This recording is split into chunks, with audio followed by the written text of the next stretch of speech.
Halo adik-adik, tentu setiap hari kita pasti mendengarkan yang namanya bunyi.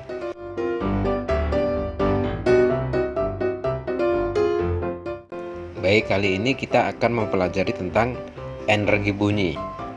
Segala macam bentuk bunyi berasal dari benda yang bergetar. Getaran dari suatu benda akan mengakibatkan udara di sekitarnya bergetar. Getaran tersebut menimbulkan gelombang bunyi di udara. Benda-benda yang bergetar dan menghasilkan bunyi disebut sumber bunyi. Contohnya, gitar. Nah, ini anak sedang bermain gitar. Pada saat gitar itu dipetik, senarnya akan bergetar dan bodinya pun ikut bergetar sehingga dapat mengeluarkan bunyi. Yang kedua adalah biola. Nah, biola ketika digesek dawanya bergetar dan bodinya pun bergetar sehingga bisa menghasilkan bunyi. Kemudian beduk. Nah, beduk ketika dipukul, kulit beduk akan bergetar dan menghasilkan bunyi. Kemudian drum. Drum ketika dipukul, kulitnya atau mikanya akan mengeluarkan bunyi. Jadi dari keempat contoh tersebut itu merupakan sumber bunyi. Nah, selain musik apa saja? Banyak sekali. Contoh misalkan kaleng jatuh, kemudian lonceng yang dibunyikan, dan banyak lagi. Sifat-sifat energi bunyi. Yang pertama, dapat merambat melalui medium zat padat, cair, dan gas. Nah, di sini contohnya adalah anak bermain telepon-teleponan. Nah, ini benda apa yang dapat merambatkan bunyi? Yaitu telepon-teleponan yang terbuat dari gelas dan benang. Nah, itu benang ditarik dengan kencang sehingga bunyi bisa dirambatkan. Contoh berikutnya, bunyi merambat melalui benda cair. Nah, itu ada sebuah percobaan. Seorang anak menyiapkan bahan percobaan, yaitu ada corong, air, ember, dan batu.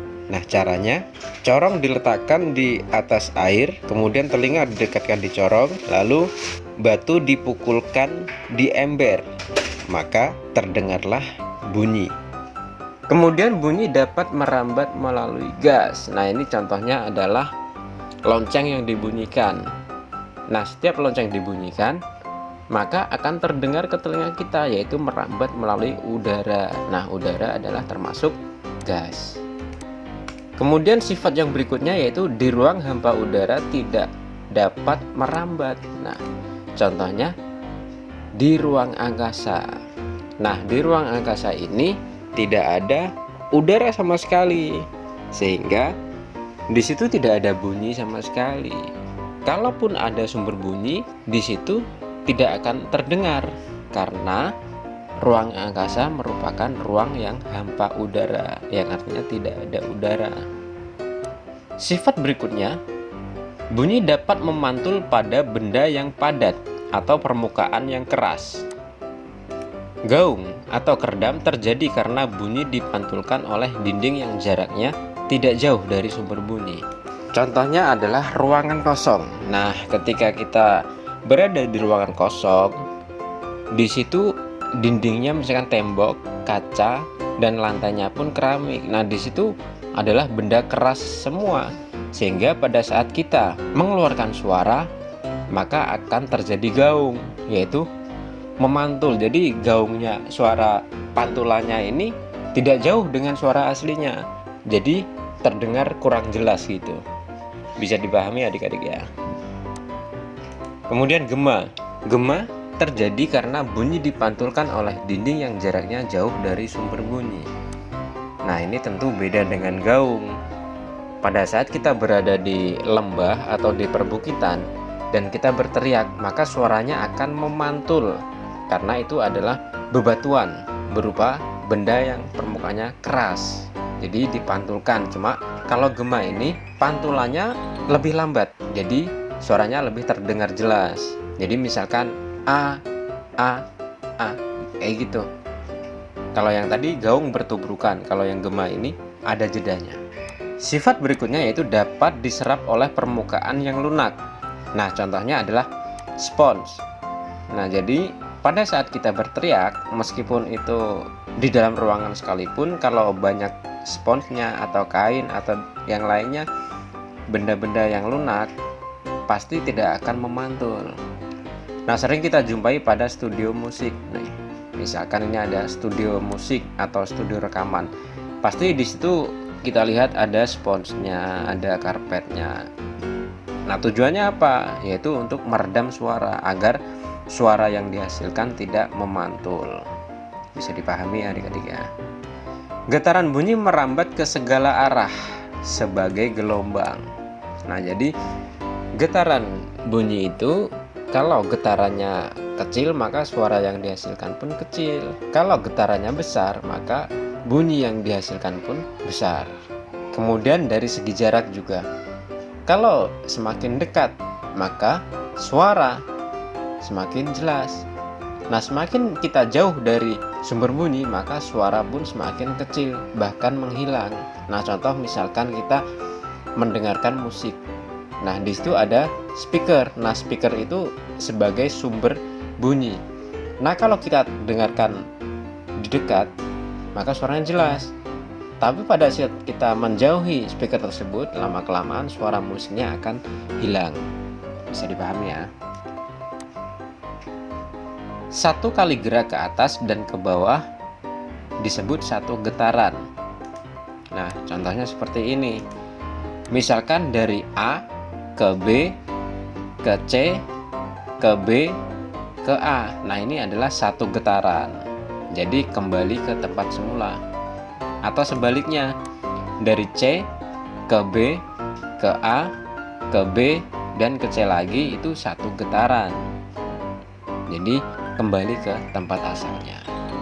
Adapun banyak getaran dalam satu detik disebut frekuensi. Nah, ini ada frekuensi tinggi dan frekuensi rendah. Ya, jadi kalau frekuensi tinggi itu gelombangnya lebih padat. Kalau frekuensi rendah gelombangnya lebih renggang. Frekuensi bunyi ada yang teratur dan tidak teratur.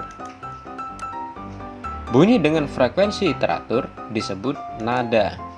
Nah, di sini dicontohkan adalah garpu tala. Nah, garpu tala ini memiliki frekuensi yang stabil. Cara menggunakannya adalah garpu tala tersebut dipukulkan ke benda yang lain. Misalkan dipukulkan ke meja, kemudian kita taruh di telinga kita, maka akan terdengar jelas. Nah, dalam musik garpu tala ini memiliki nada E. Jadi dulu sebelum ada alat yang canggih seperti sekarang, kalau nyetem gitar itu menggunakan garpu tala. Bisa dipahami adik-adik ya. Bunyi dengan frekuensi tidak teratur disebut desah. Nah, di sini contohnya adalah palu yang dibenturkan dengan paku. Itu suaranya jelas, frekuensinya tidak beraturan. Kita ketok-ketok pintu, itu juga frekuensinya tidak beraturan. Jenis bunyi berdasarkan frekuensinya. Yang pertama, infrasonik adalah bunyi yang getarannya kurang dari 20 getaran per second. Per second itu per detik ya. Contohnya jangkrik dan gajah. Nah, ini suaranya sangat pelan. Bahkan kita manusia tidak dapat mendengarkannya. Yang kedua, audiosonik adalah bunyi yang jumlah getarannya berkisar 20 sampai 20.000 getaran per second. Nah, ini contohnya adalah manusia. Manusia itu hanya dapat mendengar suara atau bunyi yang getarannya 20 sampai 20.000 getaran per second. Kalau kurang dari 20, kita tidak bisa mendengarkan. Kalau lebih dari 20.000, kita tidak akan kuat telinganya. Kemudian ultrasonik adalah bunyi yang getarannya lebih dari 20.000 getaran per second. Contohnya adalah lumba-lumba dan kelelawar. Bunyi memiliki tingkat kekerasan atau intensitas. Satuan kekerasan bunyi adalah desibel atau dB. Nah, nanti kalau misalkan kalian bergelut di dunia recording atau dunia rekaman, pasti tidak akan asing dengan istilah-istilah seperti ini. Suara terpelan yang dapat didengar mempunyai intensitas sebesar 0 dB.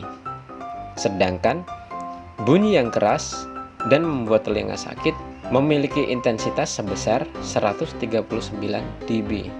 Jadi intensitas atau kekerasan bunyi itu berbeda ya.